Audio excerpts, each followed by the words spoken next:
जय श्री कृष्णा, जय श्री राधे। 10वां अध्याय। राजा पृथु कहने लगे, हे महामुने, आपने कार्तिक मास में विष्णु भगवान की पूजा का महात्म्य सुनाया। इस मास में यदि अन्य किसी देवता का पूजन या व्रत होता हो तो वह भी कहिए। तब नारद जी बोले, हे राजन, आश्विन शुक्ल पूर्णिमा को ब्रह्मा जी का व्रत, कार्तिक कृष्ण चतुर्थी को गणेश जी तथा अष्टमी व अमावस्या को श्री लक्ष्मी जी का व्रत भी किया जाता है। जो कुंवारी कन्याएं कार्तिक मास में इस व्रत को करती हैं उन्हें सुयोग्य वर मिलता है।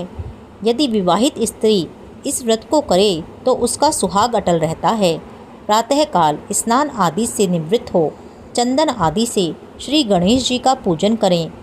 फिर सायंकाल गणेश जी का पूजन करके चंद्रमा के उदय होने पर उसको अर्घ्य देवें। तत्पश्चात उत्सव मनाते हुए भोजन करें। सधवा स्त्रियों को अपने सुहाग की रक्षा के लिए यह व्रत अवश्य करना चाहिए।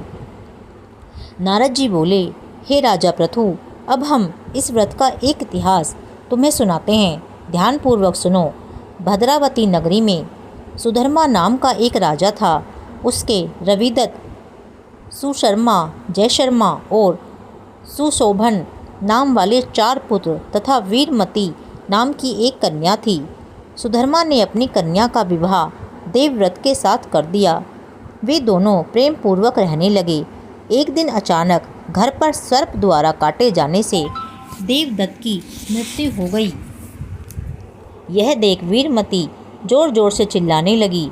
आवाज़ सुनकर उसके माता पिता, चारों भाई तथा पुरवासी भी वहां पर आ गए और देवव्रत को मरा हुआ देख समस्त नगर दुख सागर में डूब गया। उसी समय दुखों को दूर करने वाले पुलस्त्य मुनि भी वहां आ पहुँचे। राजा ने हाथ जोड़कर विनयपूर्वक उनसे पूछा, हे महात्मन, किस पाप कर्म के कारण मेरी यह कन्या विधवा हुई है? तब पुलस्त्य मुनि ने कहा, हे राजन, कार्तिक मास में गणेश चतुर्थी का व्रत न करने के कारण ही यह कन्या वैधव्य को प्राप्त हुई है। फिर मुनिदेव कहने लगे कि एक समय दैत्यों के नाश का उपाय खोजने के लिए ब्रह्मा, विष्णु, महेश तथा इंद्र आदि सभी देवता एकत्रित हुए। उस समय ब्रह्मा जी ने कहा कि गणेश चतुर्थी का व्रत संपूर्ण दैत्यों का विनाश करने वाला है।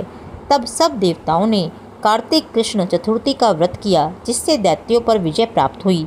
विजय होने के बाद समस्त देवताओं ने गणेश जी से कहा कि वर मांगो। तब गणेश जी ने कहा कि जो स्त्री कार्तिक कृष्ण चतुर्थी का व्रत करे उसका पति चिरंजीवी तथा जो न करे वह विधवा हो। अतएव समस्त स्त्रियों को यह व्रत अवश्य करना चाहिए। तब मुनि बोले, हे राजन, तुम्हारी कन्या ने इस व्रत को नहीं किया था, इस कारण यह विधवा हुई है। यदि अब भी इस व्रत को करे तो उसका मृत पति जीवित हो सकता है। इतना कहकर मुनि चले गए।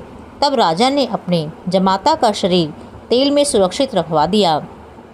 इसके बाद जब कार्तिक मास आया तो उसकी कन्या ने विधिवत व्रत करके उद्यापन में ब्राह्मणों को दान दक्षिणा देकर उन्हें संतुष्ट किया, जिसके प्रभाव से उसका मृतक पति पुनः जीवित हो गया।